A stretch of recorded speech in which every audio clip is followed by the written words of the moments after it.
नमस्कार, welcome to career एडुनेस्ट। और दोस्तों, इस क्लास में हम जानेंगे सेमेस्टर 6 का जो पॉलिटिकल साइंस सब्जेक्ट है, माइनर पेपर, उस पेपर का नाम है self government and national integration in Bharat. इस पेपर के हम इम्पोर्टेंट क्वेश्चंस को इस क्लास में देखने वाले हैं। और जैसा कि आपको मालूम ही है कि सेमेस्टर 6 में अब माइनर पेपर 2 हो रखे हैं। तो जो दूसरा पेपर है पॉलिटिकल साइंस का ही, जिसका नाम है constitutional and other important commissions in Bharat, इस पेपर के भी इम्पोर्टेंट क्वेश्चंस हमने प्लेलिस्ट में अपलोड कर दिए हैं। तो आप उनको भी ज़रूर देख लीजिएगा ताकि आपकी प्रिपरेशन और बेहतर हो सके। पीडीएफ के लिए एज यूजुअल आपको विजिट करना होगा हमारी वेबसाइट। ये आपका सिलेबस है यूनिट वाइज। फर्स्ट यूनिट आपकी पंचायती राज से रिलेटेड है, सेकेंड यूनिट आपकी राष्ट्रीय इंटीग्रेशन से रिलेटेड है, थर्ड यूनिट में हम पॉलिटिक्स एंड कास्ट के बारे में जानेंगे, और फोर्थ यूनिट आपकी गुड गवर्नेंस और ई गवर्नेंस है। अब देखो, थोड़ा सा मैं यहाँ पे आपको थोड़ा सा स्मार्ट वे में एक चीज़ बताना चाहता हूँ कि जैसे मान लो कोई स्टूडेंट ने political science as a minor ले रखा है, लेकिन पॉलिटिकल में बहुत ज़्यादा इंटरेस्टेड नहीं है और चीज़ें थोड़ी सी ज़्यादा टिपिकल लगती है। कोई भी पेपर की कोई भी 2 यूनिट तैयार कर लो। जैसे इसमें एक तो लास्ट यूनिट बहुत ईज़ी सी है, और उसके अलावा एक जो फर्स्ट यूनिट है ये बहुत आसान सी है। अगर आप इन 2 यूनिट को तैयार कर लेते हो दोस्तों, तो आप आराम से पूरे क्वेश्चन पेपर की 70% अटेम्प्टिंग कर पाओगे। 2 ही यूनिट से इतना ज़्यादा काम हो जाएगा। तो चलिए, हम तो पूरी ही पेपर को यहाँ पे डिस्कस करते हैं। वन शॉट भी इसकी अपलोडेड है, तो आप वो भी ज़रूर देख लीजिएगा। सबसे पहले बात करते हैं शॉर्ट आंसर टाइप क्वेश्चंस, यानी कि पार्ट 1 की, पार्ट ए की, और यूनिट वाइज़ देखते हैं। पहला क्वेश्चन है, व्हाट इज पंचायती राज, यानी कि पंचायती राज क्या है। देखो क्या होता है, ये हम 1947 में हम आज़ाद हो गए, हमारा 1950 में हमारा कॉन्स्टिट्यूशन लागू हो गया, संविधान बन गया। अब क्योंकि सेंट्रल गवर्नमेंट है और स्टेट गवर्नमेंट है। अब सेंट्रल गवर्नमेंट में जो पीएम है, उन्हें थोड़ी पता है कि एक छोटे से गांव के किसी एक वार्ड में क्या प्रॉब्लम चल रही है, उस वार्ड को किस बात की ज़रूरत है, नहीं पता होता। बहुत लार्ज कंट्री है अपना इंडिया, दुनिया का 7वां सबसे बड़ा, और डेमोक्रेसी के मामले में दुनिया का सबसे बड़ा कंट्री है। तो हुआ क्या कि फिर कई सारे सामुदायिक विकास कार्यक्रम वगैरह इस तरीके के कार्यक्रम लागू किए गए। बात बनी नहीं, फिर बलवंत राय मेहता कमेटी बनती है। बलवंत राय जी अपनी रिपोर्ट देते हैं, और उस रिपोर्ट के आधार पे उन्होंने ये कहा, उस रिपोर्ट में रिकमेंड किया कि अगर आपको वाकई में जनता का भला करना है, तो डेमोक्रेसी को सार्थक करो और जनता को डायरेक्ट पार्टिसिपेशन दो। क्या दो? उनका डायरेक्ट पार्टिसिपेशन कराओ एडमिनिस्ट्रेशन में। यानी कहने का मतलब, लोकल गवर्नमेंट आपको स्टार्ट करनी चाहिए। लोकल गवर्नमेंट मतलब डेमोक्रेसी का डिसेंट्रलाइजेशन करना चाहिए। पावर सेंट्रल गवर्नमेंट से स्टेट गवर्नमेंट, और स्टेट गवर्नमेंट से लोकल गवर्नमेंट तक जानी चाहिए। तो इसके साथ ही शुरू हुआ हमारे यहाँ Panchayati Raj. Panchayati Raj is a system of rural local self government in India, यानी कि पंचायती राज भारत में ग्रामीण स्थानीय स्वशासन की एक व्यवस्था है। It enables people to participate directly in local administration and development. यह लोगों को स्थानीय प्रशासन और विकास में प्रत्यक्ष भागीदारी का अवसर प्रदान करती है। 73वें the 73rd constitutional amendment gave constitutional status to Panchayati Raj institution. 73वें संविधान संशोधन ने पंचायती राज संस्थाओं को संवैधानिक दर्जा भी दिया है। क्या होता है पंचायती राज, इसको आपको डिटेल में जानना है तो आप हमारे प्लेलिस्ट पे जाना, इंडियन एंड राजस्थान इकोनॉमी। इस प्लेलिस्ट में जाओगे तो पंचायती राज का आपको एक वीडियो अपलोड किया हुआ मिलेगा। उसको देखने के बाद आप पंचायती राज, यानी कि ये जो यूनिट फर्स्ट है, इसको आप डिटेल में समझ पाओगे। समझते हैं, नेक्स्ट क्वेश्चन की ओर चलते हैं। When did the 73rd constitutional amendment came into force, यानी कि 73वां संविधान संशोधन कब लागू हुआ।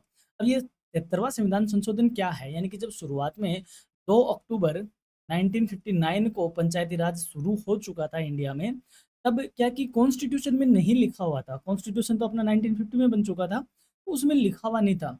अब जब कॉन्स्टिट्यूशन में चीज़ें नहीं लिखी हुई थी, तो जो थे स्टेट गवर्नमेंट, ये पंचायती राज को बहुत ज़्यादा सीरियस भी नहीं ले रहे थे। ना तो इनके पैसे की व्यवस्था थी, ना इनके चुनावों की व्यवस्था थी, ना इनके प्रॉपर एडमिनिस्ट्रेशन की व्यवस्था थी। तो आगे चलकर जब बहुत सारी दिक्कतें आई, कई सारी कमिटीज़ बनती हैं, उन कमिटीज़ के रिकमेंडेशन पे ये कहा गया कि इन पंचायती राज को कॉन्स्टिट्यूशनल स्टेटस दो, यानी संविधान में लिखो इसके बारे में, ताकि ये यूनिफ़ॉर्म हो और इसको राज्य सरकार थोड़ा-सा सीरियस लेना स्टार्ट करे। तो उसके लिए बिल लेके आया गया, क्योंकि संविधान में हमें कुछ ऐड करना है, तो भई अमेंडमेंट करना होगा। तो 73rd कॉन्स्टिट्यूशनल अमेंडमेंट जो बिल है, वह पास मतलब अप्लाई लाया जाता है संसद में, फिर वह पास होता है, उसका एक्ट बनता है। और ये कब लागू हुआ था? 73rd constitutional amendment act, it came into force on 24 अप्रैल 1993, यानी कि ये 24 अप्रैल 93 को लागू होता है। 24 अप्रैल को लागू हुआ है, इसलिए 24 अप्रैल को भारत में पंचायती राज दिवस मनाया जाता है। ये भी आप याद रखिएगा। It provided constitutional recognition to Panchayati Raj institutions and strengthen democratic decentralisation in rural areas. इसने पंचायती राज संस्थाओं को संवैधानिक मान्यता प्रदान की और ग्रामीण क्षेत्रों में लोकतांत्रिक विकेंद्रीकरण को और ज़्यादा मजबूत करने का काम किया। वहीं नगरीय शासन के लिए यानी कि अर्बन एडमिनिस्ट्रेशन के लिए 74th जो एक्ट है, सॉरी अमेंडमेंट एक्ट है, वो लेके आए थे। वो भी आगे पढ़ेंगे। What is the 3 tier structure of Panchayati Raj, यानी कि पंचायती राज की त्रिस्तरीय संरचना क्या है। पंचायती राज की त्रिस्तरीय संरचना ऐसी है। एक होता है विलेज लेवल, ये तो हो गया विलेज लेवल। फिर आता है ब्लॉक लेवल यानी कि खंड स्तर, और फिर आता है जिला स्तर यानी डिस्ट्रिक्ट लेवल। तो जो गांव है विलेज लेवल है, वहां पे काम करती है ग्राम पंचायत, खंड स्तर पे काम करती है पंचायत समिति, और जिला स्तर पे काम करती है जिला परिषद। ये 3 लेयर है, इसलिए इसे 3 स्ट्रक्चर या 3 लेयर सिस्टम कहते हैं। The 3 tier structure consist of gram panchayat at village level, panchayat samiti at block level and जिला परिषद एट डिस्ट्रिक्ट लेवल। यानी कि जो इसकी 3 त्रिस्तरीय संरचना है, उसमें ग्रामीण स्तर पे ग्राम पंचायत होगी, खंड स्तर पे पंचायत समिति और जिला स्तर पे जिला परिषद होती है। It ensures effective administration and development. ये प्रभावी प्रशासन और विकास को सुनिश्चित करने का काम करती है। अब आती है नेक्स्ट क्वेश्चन की बात करें तो व्हाट इज ग्राम सभा। ग्राम सभा क्या है। तो जो ग्राम पंचायत है दोस्तों, उस ग्राम पंचायत में जितने भी वोटर है, उन वोटर की संख्या को क्या कहते हैं, ग्राम सभा कहते हैं। ग्राम सभा is the assembly of all registered voters of A village. यानी कि ग्राम सभा गांव के सभी पंजीकृत मतदाताओं की सभा होती है। It forms the foundation of Panchayati Raj and participates in local decision making and development activities. यह पंचायती राज की आधारशिला है तथा स्थानीय निर्णय निर्माण और विकास गतिविधियों में भाग लेती है। यानी कि जैसे हमारे विधायक होते हैं विधानसभा में बैठते हैं, सांसद संसद में बैठते हैं, उसी हिसाब से जो ग्राम सभा होती है वो पंचायती राज की एक तरीके से पार्लियामेंट कही जाती है। और डेमोक्रेसी में अगर आपको ये पूछा जाए कि डायरेक्ट डेमोक्रेसी कहाँ देखने को मिलती है, तो वो ग्राम सभा में ही देखने को मिलती है। क्योंकि डेमोक्रेसी का क्या मतलब होता है, लोकतंत्र, ऐसा सिस्टम जिसमें लोगों के द्वारा और लोगों के लिए ही चलाया जाता है। तो लोगों की डायरेक्ट पार्टिसिपेशन कहाँ देखने को मिलता है, ग्राम सभा में ही देखने को मिलता है। नेक्स्ट है व्हाट इज अर्बन गवर्नेंस। नगरीय शासन क्या है। जैसे जो नगर पालिका की हम बात करते हैं वो नगरीय शासन है। ग्राम पंचायतें या पंचायती राज बात करता है रूरल एरियाज की। Urban governance refers to the administration and management of urban areas through local bodies. यानी नगरीय शासन का अर्थ है स्थानीय निकायों के माध्यम से शहरी क्षेत्रों का प्रशासन और प्रबंधन होना या करना। It helps in providing civic services and promoting planned urban development. यह नागरिक सेवाओं की उपलब्धता और नियोजित शहरी विकास को बढ़ावा देने का काम करता है। नेक्स्ट है what is the 74th constitutional amendment act. यानी कि उस टाइम 2 एक्ट आए थे, 73rd आया था और 74th आया था।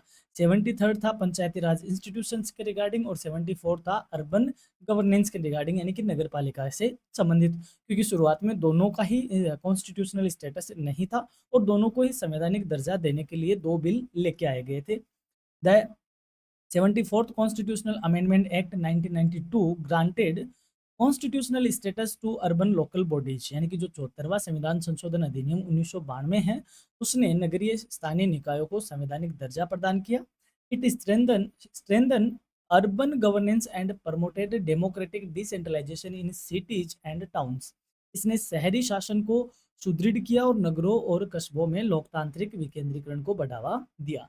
जैसे टीयर सिस्टम होता है पंचायती राज का, ग्राम पंचायत, पंचायत समिति और जिला परिषद। तो नगर पालिका का 3 टियर सिस्टम नहीं होता। नगर पालिका होती 3 तरह की है, यानी कि एक होती है नगर पालिका, एक होती है नगर परिषद और एक होता है नगर निगम। ये डिपेंड करता है वहाँ की पॉपुलेशन और वहाँ के एरिया के अकॉर्डिंग डिपेंड करता है। तो छोटे एरिया में नगर पालिका, उससे बड़े में नगर परिषद और उससे बड़े में नगर निगम, जिसे ग्रेटर नगर निगम भी बोल देते हैं आगे चल के।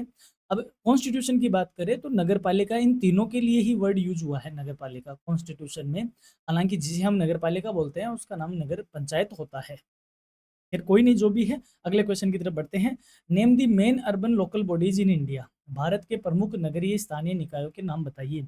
The main urban local bodies are municipal corporation, municipal council and Nagar Panchayat. प्रमुख नगरीय स्थानीय निकायों की बात करें तो नगर निगम, नगर परिषद और नगर पंचायत है, जिसे हम नगर पालिका बोलते हैं, जनरली वही नगर पंचायत है। They are responsible for urban planning, sanitation, public health and civic amenities. ये शहरी नियोजन, स्वच्छता, सार्वजनिक स्वास्थ्य और नागरिक सुविधाओं के लिए उत्तरदायी होते हैं अपने अपने एरिया में। नेक्स्ट क्वेश्चन है, what is reservation in Panchayati Raj institution, यानी कि पंचायती राज संस्थाओं में आरक्षण क्या है। तो आरक्षण का मतलब एक तो जातिगत आरक्षण होता है और एक जेंडर आरक्षण है। तो महिलाओं का आरक्षण इनमें कितना है, 33% है। और जातिगत का है कि जिस एरिया में जिस जाति की जितनी जनसंख्या है, जैसे राजस्थान की बात करें तो एससी की जितनी जनसंख्या है उतना आरक्षण रहेगा, एसटी की जितनी जनसंख्या है उतना आरक्षण रहेगा, यानी कि उनकी पॉपुलेशन के परसेंटेज के अकॉर्डिंग इसमें रिजर्वेशन है। Reservation is provided for schedule caste, schedule tribes, human in Panchayati Raj institution, यानी कि पंचायती राज संस्थाओं में अनुसूचित जाति, अनुसूचित जनजाति और महिलाओं के लिए आरक्षण की व्यवस्था की गई है। It ensures their representation and participation in local governance and decision making.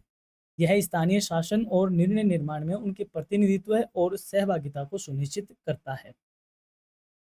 What is democratic decentralisation, है कि लोकतांत्रिक विकेंद्रीकरण क्या है, यानी सेंट्रल गवर्नमेंट से पावर लोकल गवर्नमेंट तक ट्रांसफर हुई है, इसे क्या बोलते हैं, डिसेंट्रलाइज करना। यानी कोई राइट्स का, ड्यूटीज का, चीजों का एक सेंटर से हटा के उसको लास्ट तक क्या करना, डिस्ट्रीब्यूट करना, पावर्स को नीचे तक ट्रांसफर कर देना, that is called the decentralisation.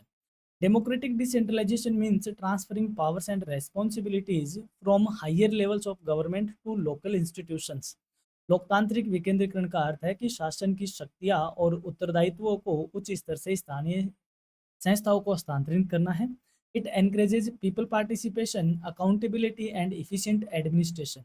इससे जन भागीदारी, जवाबदेहिता और प्रभावी शासन को या प्रशासन को प्रोत्साहन मिलता है।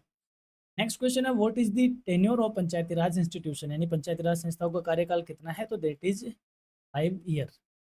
The tenure of PRI is 5 year, यानी कि पंचायती राज संस्थाओं का कार्यकाल 5 साल का होता है। If dissolved before completion of the term, elections must be conducted within 6 months according to constitutional provisions. यदि इन्हें कार्यकाल पूरा होने से पहले भंग कर दिया जाए या भंग कर दिया गया है तो संवैधानिक प्रावधानों के अनुसार 6 माह में के भीतर चुनाव कराना आवश्यक है। जैसे मान लो कोई पंचायत ही है, कोई ग्राम पंचायत है, उसमें कोई सरपंच बने हुए हैं, सरपंच थोड़े से उम्रदराज है, या फिर कोई भी मान लो दुर्भाग्यवश सरपंच की मान लो मृत्यु हो जाती है, ऐसा आकस्मिक मृत्यु हो गई और सरपंच का कार्यकाल अभी 2 साल का बचा हुआ है। तो 2 साल के बाद, यानी 2 साल के कार्यकाल तक विद इन 6 महीने में अगले सरपंच का चुनाव होना जरूरी है। और वो जो सरपंच बनेगा अगला वाला, वह 5 साल के लिए नहीं बनेगा, वह ये जो कार्यकाल बचा हुआ था, ये 6 महीने इंक्लूड करते हुए उतना टाइम जो बचा हुआ है उतने टाइम के लिए ही सरपंच बनेगा। और जैसे मान लो सरपंच का कार्यकाल या फिर पंचायती राज का कार्यकाल होने में 4 ही महीने बाकी थे या 3 महीने बाकी थे, तब आकस्मिक देहांत हो जाता है तो चुनाव की जरूरत ही नहीं है, क्योंकि विद इन 6 महीने में होने चाहिए थे, यहाँ 3 महीने में तो कार्यकाल ही समाप्त हो जाएगा।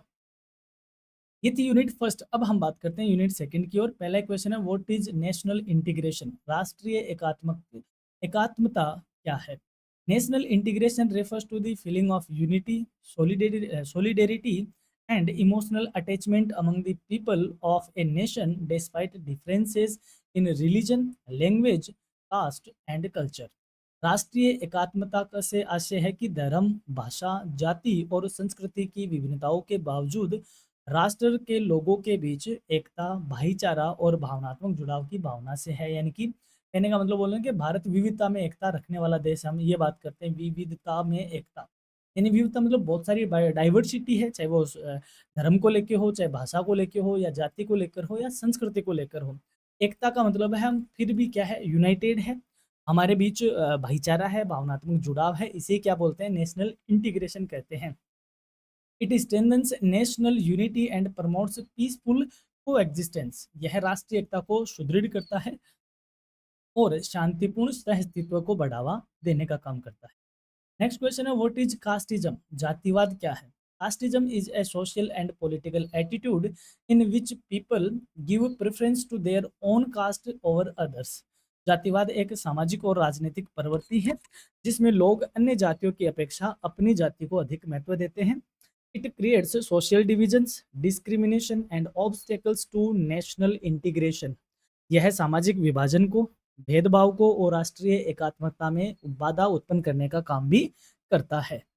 नेक्स्ट क्वेश्चन है व्हाट इज लिंग्विज्म, यानी कि भाषावाद क्या है। Linguism refers to excessive attachment to one's own language and opposition to other languages.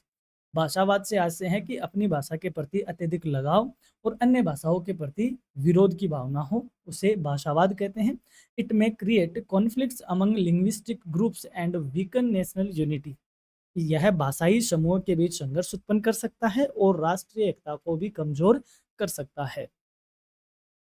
Next question है व्हाट इज कम्युनलिज्म। सांप्रदायिकतावाद क्या है। Communalism is an ideology that promotes the interest of a particular religious community over national interest, यानी कि सांप्रदायिकतावाद से वाद एक ऐसी विचारधारा है जो राष्ट्रीय हितों के ऊपर किसी विशेष धार्मिक समुदायों के हितों को बढ़ावा देने का काम करती है। It often leads to social tension, violence and disunity in society. इससे समाज में कई बार तनाव पैदा हो जाता है, हिंसात्मक घटना देखने को मिलती है और असंगठन की स्थिति उत्पन्न हो जाती है।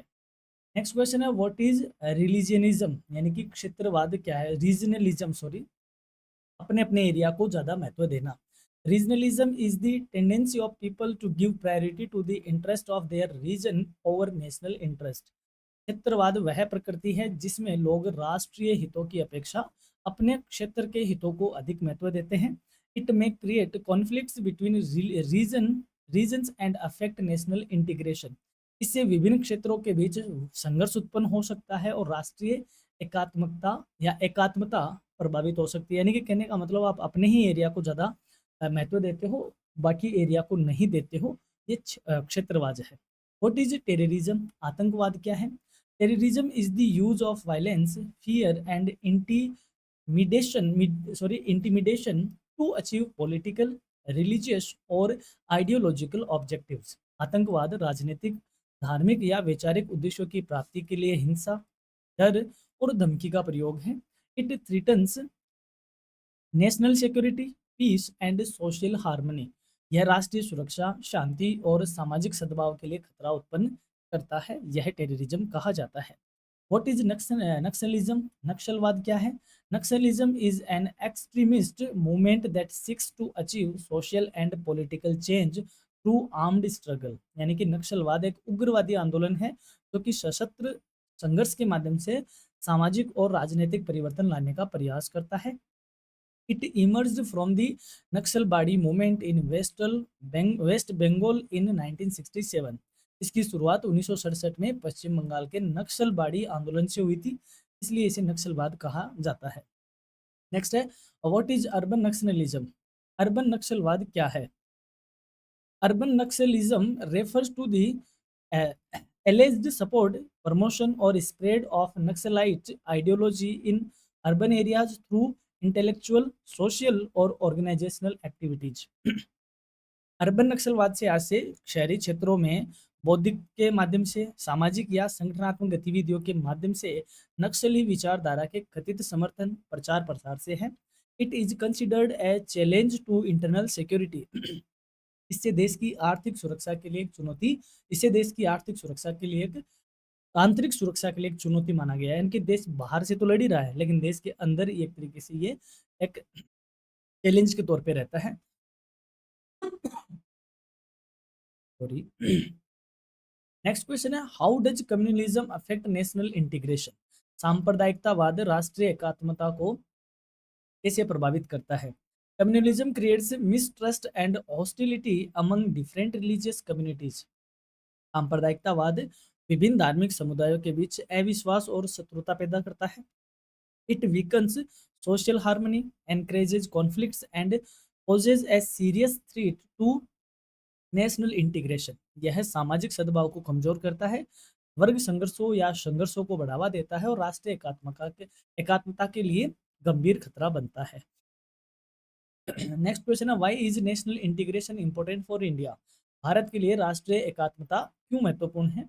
National integration is essential for maintaining unity, stability and development in a diverse country like India.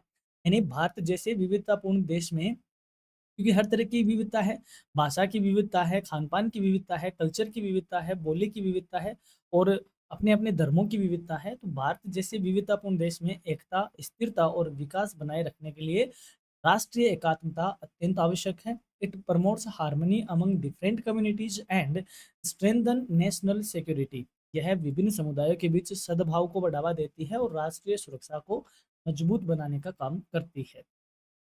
अब हम चलते हैं यूनिट थर्ड की ओर। यूनिट थर्ड जिसमें हमने कास्ट के बारे में पढ़ना है। पहला क्वेश्चन है, व्हाट इज कास्ट? जाति क्या है?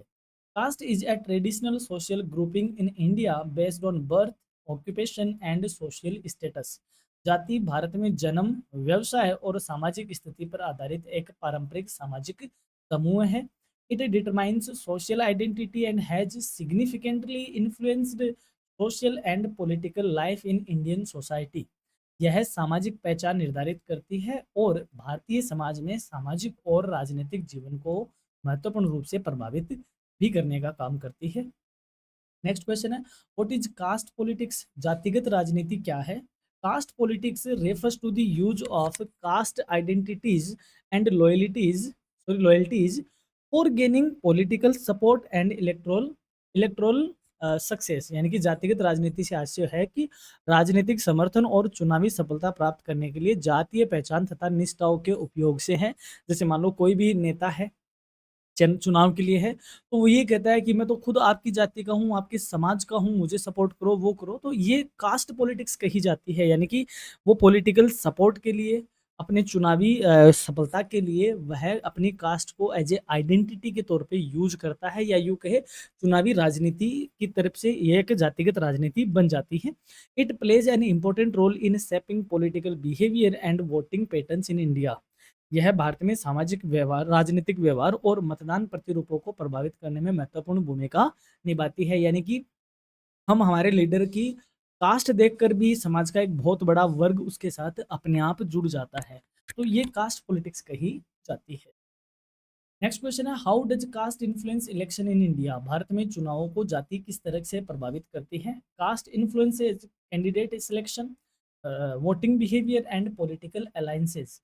जाति उम्मीदवारों के चयन में, मतदान व्यवहार में और राजनीतिक गठबंधनों को प्रभावित करने का काम करती है।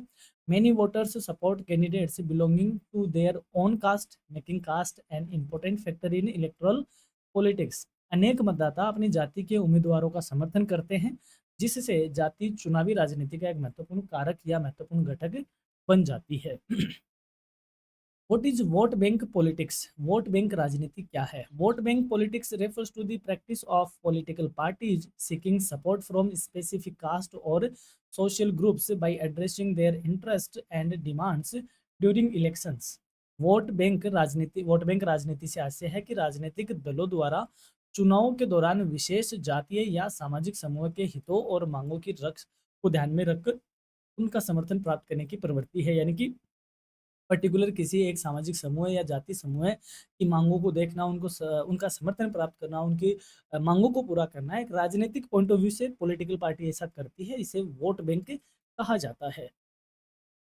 नेक्स्ट क्वेश्चन है, what is the relationship between caste and democracy? जाति और लोकतंत्र के बीच क्या संबंध है? Caste and democracy interact closely in India. भारत में जाति और लोकतंत्र का संबंध घनिष्ठ तौर पर देखा जा सकता है। Democracy provides political opportunities to various caste groups while caste influences electoral competition and political representation। जहां लोकतंत्र विभिन्न जातीय समूहों को राजनीतिक अवसर प्रदान करता है, वहीं जाति चुनावी प्रतिस्पर्धा और राजनीतिक प्रतिनिधित्व को प्रभावित करने का काम करती है। नेक्स्ट क्वेश्चन है, what is political mobilisation based on caste? जाति आधारित राजनीतिक लामबंदी क्या है? Political mobilization based on caste refers to organizing people on a particular caste for political participation, representation and support in elections and public affairs। जाति आधारित जो राजनीतिक लामबंदी है उसका मतलब होता है कि किसी विशेष जाति के लोगों को राजनीतिक भागीदारी में लाना, उनका प्रतिनिधित्व करना और उनसे चुनावी समर्थन के लिए उन्हें एक जगह लाना। ये क्या कहा जाता है? पॉलिटिकल मोबिलाइजेशन कहा जाता है जाति के आधार पे। नेक्स्ट क्वेश्चन है, how has caste contributed to political representation? राजनीतिक प्रतिनिधित्व में जाति का क्या योगदान रहता है या रहा है? Caste has enabled various social groups specially weaker sections to participate in politics and obtain representation in legislative bodies and government institutions. जाति ने विभिन्न सामाजिक समूह विशेषकर कमजोर वर्गों को राजनीति में भागीदारी और विधायी निकायों और सरकारी संस्थाओं में प्रतिनिधित्व प्राप्त करने का अवसर प्रदान किया है। यानी कि जब आप देखते हो इन चीज़ों को, आप करंट सिनेरियो भी देखोगे तो पॉलिटिकल रिप्रेजेंटेशन में कास्ट का बहुत बड़ा रोल प्ले होता है। और जब कुछ ऐसा दिखता भी है, कोई भी पार्टी जैसे मान लो कोई नीचे तबके के व्यक्ति को एक पॉलिटिकल लीडर बनाती है, तो उसको उसी हिसाब से प्रोपेगेंड भी किया जाता है ताकि उस जाति के जो व्यक्ति है उनका समर्थन उनको एज ए वोट बैंक के तौर पे मिले। तो डेमोक्रेसी में कास्ट का, इलेक्शन का बहुत बड़ा रोल होता है। किस तरीके से होता है, ये सारी चीज़ें आपके सामने हैं, आप देखते हो। नेक्स्ट क्वेश्चन है, what is the role of caste in political parties? राजनीतिक दलों में जाति की क्या भूमिका है?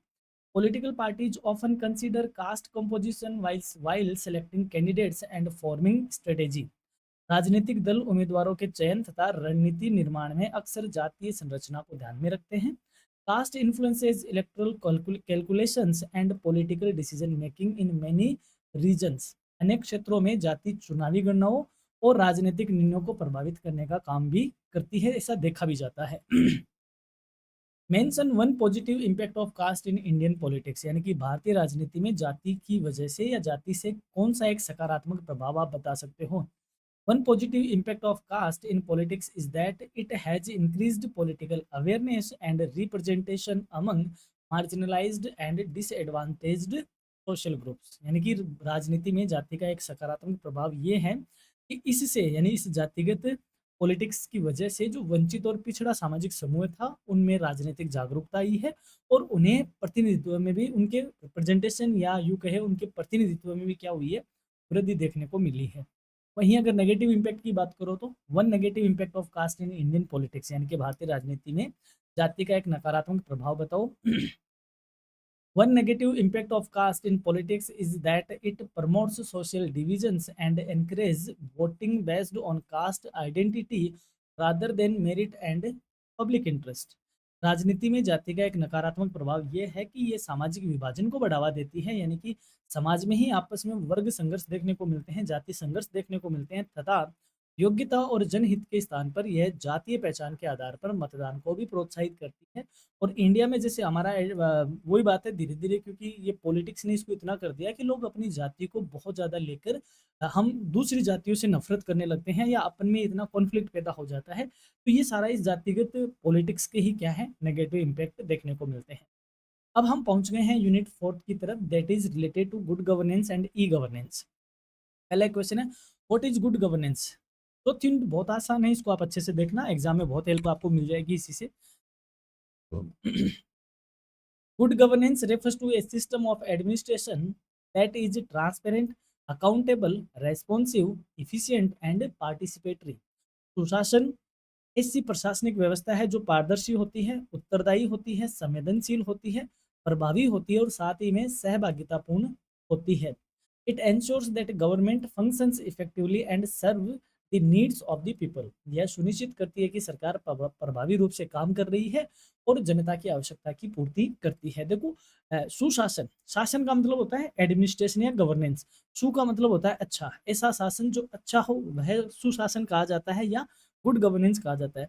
और अच्छा शासन कौन सा होगा भाई, जो पारदर्शी होगा, यानी जो काम सरकार कर रही है वो जनता के सामने है। उत्तरदायी होगी, सरकार अपने वादों के अकॉर्डिंग, काम के अकॉर्डिंग रिस्पॉन्स देती है, एफिशिएंट है और पार्टिसिपेट रखती है पीपल का, उसे क्या बोल देते हैं, गुड गवर्नेंस कहते हैं। What is e governance? E शासन क्या है? यानी कि जब गवर्नेंस इलेक्ट्रॉनिक गैजेट के थ्रू होता है तो उसे ई गवर्नेंस कहते हैं। अब आप कहोगे कि सर सरकार कैसे इलेक्ट्रॉनिक गैजेट के थ्रू होती है? भाई यहाँ पे मेरा कहने का मतलब है, जब सरकार की व्यवस्था या सरकार की वो सारी सुविधा जो हमें डिजिटल तौर पे मिलती है उसे ई गवर्नेंस कह दिया जाता है। जैसे आज जो सूचना जो पोर्टल होता है, जन सूचना पोर्टल है, हमें ये डिजिटल तौर पे मिल रही है, बहुत सारी हमारी पेंशन वगैरह है वो ऑनलाइन हो चुकी है। तो ऐसी सारी चीज़ें जो ऑनलाइन हो चुकी है वहाँ से हमें ईज़िली मिल जाती है, उसे ई गवर्नेंस कहते हैं। E governance is the use of information and communication technology in government administration and public service delivery. E शासन या ई गवर्नेंस ही कहते हैं इसको, हिंदी में भी ई शासन क्या होता है, से आज से सरकारी प्रशासन और जन सेवाओं की आपूर्ति में सूचना और संचार प्रौद्योगिकी के उपयोग से है। It improves efficiency, transparency and accessibility of government services. ये सरकारी सेवाओं की दक्षता को बढ़ाती है, पारदर्शिता को बढ़ाती है और रीच को भी बढ़ाती है, यानी कि लोगों तक सरकार पहुंच पाती है, उसे ई गवर्नेंस कहते हैं। नेक्स्ट है what is transparency in governance, शासन में पारदर्शिता क्या है। Transparency means opens in government functioning and decision making, यानी पारदर्शिता का अर्थ है कि सरकार अपने कार्यों को और अपने निर्णय प्रक्रिया को लेकर खुली है, यानी लोगों के लिए वह खुली है, ऐसी कोई चीज नहीं है जो जनता से सरकार छुपाती है। It allows citizens to access information about public policies and administrative actions, thereby increasing trust in government. यह नागरिकों को सार्वजनिक नीतियों और प्रशासनिक कार्यों की जानकारी प्राप्त करने का अवसर देती है और सरकार पर इससे विश्वास बढ़ता है। जैसे आज राइट टू इन्फॉर्मेशन एक्ट होता है अपना, तो एक तो होता है राइट टू इन्फॉर्मेशन एक्ट, और सरकार ये कहे कि ये जन सूचना पोर्टल है, आप इस पे जाओ और जो चीज़ें आपको देखनी है देख लो। तो सरकार ट्रांसपेरेंट है, तभी तो वो चीज़ें बताती है सरकार की भाई आपको जानना है कि फलां नगर पालिका में क्या हो रहा है, तो आप जान सकते हो, आप देखना चाहते हो कितना बजट आया, कितना खर्च हुआ, हर आपको हर चीज़ अवेलेबल करवाएंगे। तो ये सरकार की क्या है, ट्रांसपेरेंसी है, यानी कि जब सरकार पारदर्शी हो अपने काम को लेके, उसे ट्रांसपेरेंसी कहते हैं। नेक्स्ट है व्हाट इज अकाउंटेबिलिटी, यानी उत्तरदायित्व, यानी कि जब सरकार अपने काम की जिम्मेदारी समझती है तो उसे अकाउंटेबिलिटी कहते हैं। Accountability means that public officials and institutions are answerable for their actions and decisions. उत्तरदायी का अर्थ है कि लोक अधिकारी या संस्था अपने काम और निर्णयों के लिए जवाबदेही होती है। It ensures responsible governance and prevents misuse of authority and public resources. यह जिम्मेदार शासन सुनिश्चित करता है और सत्ता तथा संसाधनों के दुरुपयोग को रोकने का काम भी करता है। नेक्स्ट है what is citizen participation in governance, शासन में नागरिकता सहभागिता क्या है। Citizen participation refers to the involvement of people in decision making and public affairs. नागरिक सहभागिता से आशय निर्णय निर्माण और सार्वजनिक मामलों में लोगों की भागीदारी से है। It strengthens democracy and helps governments respond effectively to public needs. यह लोकतंत्र को मजबूत बनाती है तथा सरकारों को जन आवश्यकताओं के प्रति अधिक उत्तरदायी बनाती है। नेक्स्ट क्वेश्चन है mention two features of good governance, सुशासन की कोई दो विशेषता बताओ। Two important features of good governance are transparency and accountability, यानी कि सुशासन का मत की विशेषता ये है कि एक तो सरकार पारदर्शी होती है, पारदर्शिता को यूज करती है, या यू के अपने काम में ट्रांसपेरेंट रहती है और साथ ही में उत्तरदायी भी रहती है, तो ये इसकी अच्छी विशेषता है। These features help in improving public trust, administrative efficiency and the quality of government services. ये विशेषताएं जन विश्वास को बढ़ाती है, प्रशासनिक दक्षता को बढ़ाती है और साथ ही में सरकारी सेवाओं की गुणवत्ता को भी बेहतर बनाने का काम करती है। नेक्स्ट है what are the advantages of e governance, यानी ई शासन या ई गवर्नेंस के क्या लाभ है। E governance reduce administrative delays, increases transparency and provides faster public services. E शासन या ई गवर्नेंस प्रशासनिक देरी को कम करता है, पारदर्शिता को बढ़ाता है और जन सेवाओं को तेजी से उपलब्ध कराने का काम करता है। It also improves communication between citizens and government institution. यह नागरिकों और सरकारी संस्थाओं के बीच संचार को भी बेहतर बनाने का काम करता है। नेक्स्ट क्वेश्चन है what is digital governance, digital शासन क्या है। Digital governance is the use of digital technologies and online platforms for policy implementation, administration and service delivery. Digital शासन से आशय है कि नीतियों के क्रियान्वयन, प्रशासन और सेवा वितरण के लिए डिजिटल प्रौद्योगिकियों और ऑनलाइन मंचों के उपयोग से है। It enhance efficiency and accessibility in governance. यह शासन की दक्षता को बढ़ाती है और पहुंच को भी बढ़ाता है। कहने का मतलब ई गवर्नेंस को ही डिजिटल गवर्नेंस कहा जाता है। नेक्स्ट क्वेश्चन है how does e governance promote transparency, e शासन पारदर्शिता को कैसे बढ़ाता है। E governance makes government information and services available online. E शासन से क्या होता है कि जो सरकारी सूचनाएं हैं और जो सरकारी सेवाएं हैं उनका ऑनलाइन उपलब्ध होना होता है, यानी कि आप कभी भी लॉगिन करके या ऑनलाइन जाकर उन चीज़ों को चेक कर सकते हो। चेक तभी तो कराएंगे ना जब वह चेक करवाना चाहती है, यानी कि सरकार कहती है भाई आराम से चेक करो ना, हमने कौन सा धोखा किया है, फ्रॉड किया है। तो ई गवर्नेंस ट्रांसपेरेंसी को प्रमोट करता है क्योंकि सारी चीज़ें ऑनलाइन है। दिस रिड्यूसेज इसके secrecy, minimizes corruption and allows party citizens to monitor government activities more effectively।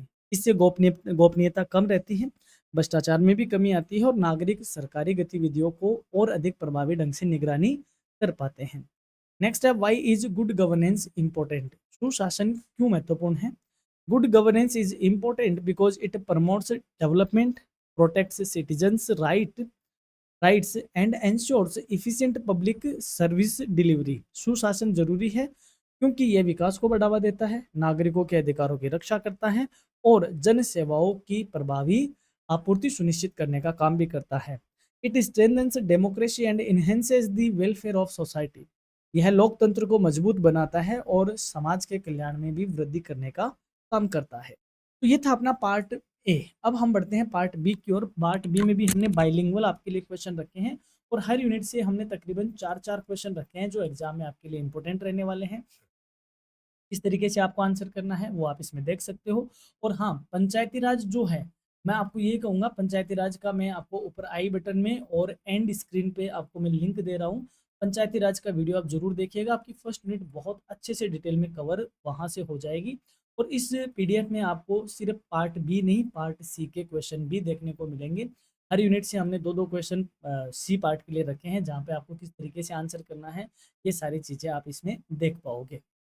तो ये थी हमारी पॉलिटिकल साइंस पेपर की जो माइनर पेपर है गुड गवर्नेंस वाला, उसकी ये एक वन शॉट क्लास तो I think sorry important question की क्लास थी। और बाकी जो पॉलिटिकल है जो सेकंड पेपर है उसकी भी आपको क्लासेस मिल जाएगी। सेमेस्टर 6 की प्लेलिस्ट में आप जाइए, ज़्यादा आपको इधर उधर भटकने की जरूरत ही नहीं है। बहुत ही अच्छे से सिस्टमेटिक वे में हमने प्लेलिस्ट बना रखी है सेमेस्टर वाइज। आप अपने कंसर्न सेमेस्टर की प्लेलिस्ट में जाओ, आपको सारी क्लास वहीं पर ही अवेलेबल होगी। बाकी करियर रेडीनेस पे आप one shot class, quick revision material, important question और स्टडी मटेरियल, इस सारी चीज़ों के लिए आप करियर रेडीनेस को सब्सक्राइब करके रखिए। और यहाँ तक आपने क्लास में साथ बने रहे, इसके लिए बहुत बहुत धन्यवाद। Thank you for the watching and stay connected with your career readiness. Have a great day, have a great time. Thank you so much and all the best for your examination. आप अच्छे से exam दो और exam देकर इधर आके comment भी करो कि हमारी क्लास ने आपको किस तरह से हेल्प आउट किया। तो मिलते हैं जल्दी एक और क्लास में, तब तक के लिए देखते रहिए, जुड़े रहिए अपने करियर रेडीनेस के साथ। Have a nice day.